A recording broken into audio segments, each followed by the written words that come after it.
Young kid. Of course, you get to a certain age where everybody's young, but he's Oh, the yeah? manager of this huge chain. He's a manager of one of the locations, and he's decided that he's going to prepare the same food, which is great. Good for you. You've got restaurant experience, you've got management experience, you've got experience with this particular type of food. I think that's great that you're going to launch your own food business. The problem is he's already bought a lot of the equipment and he's looking for his own space. And I feel for this kid because it's really difficult to find restaurant space. It's yeah, If you can find it? expensive finding so let's assume you just go like the cheapest route possible, which is like an inline strip mall space. Finding one that is geared for a restaurant, such as having like a grease trap and a hood,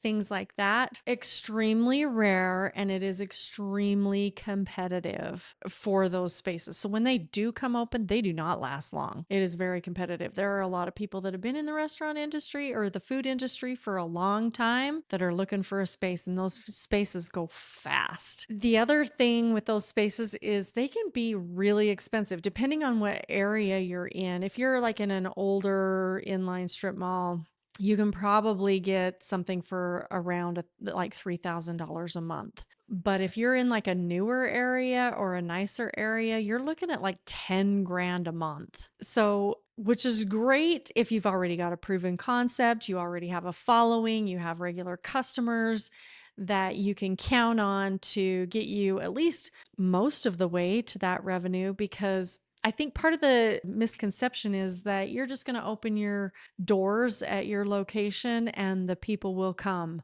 And You're gonna have unfortunately, that lines is out the not door the and way it works. Unfortunately, it's mhm. like you have to build all of your other business skills. Okay, so you're great. You're a great manager. You know the restaurant industry, but how good are you at marketing? How good are you at sales? Like, there's a lot of things you have to do when you're running your own business that you don't have to do when you work for a chain. The chain does all that. The chain does all the TV ads. The chain runs all the promotions. They do all of that for you. I think a lot of people don't realize How much work's how going much work on. goes into advertising and getting customers through the door. It's like, even if you're a chain that's been around for decades, they're still advertising. They still need to get Um, people through the door.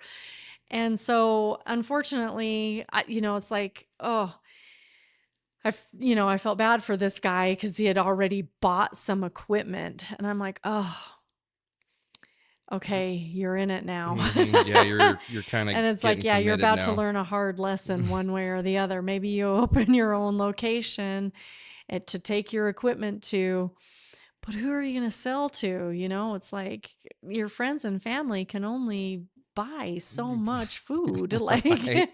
Yeah, you have to get to the general it may public not be and able to sustain you. Yeah, and pay yeah, your rent at this place. And $10,000 a month, and then you got all your food even costs at and your 3 grand a month, even if you're in a dumpy little place in a terrible area of town, you better be sleeping on your floor in your yeah. place. I don't know, unless you're independently wealthy and you've got family money Yeah. and you've got a big savings and you're ready to take it on. Yeah. Good for you. But yeah, so I don't know. That's another reason that I love the incubator kitchen concept. It's like if he decides to start here and start in a shared space, he will build the skills that he needs to grow to that level. And maybe he's got family money and he can start at a location, but he's still going to have to eventually build the skills to have a successful business. The work you do is on yourself.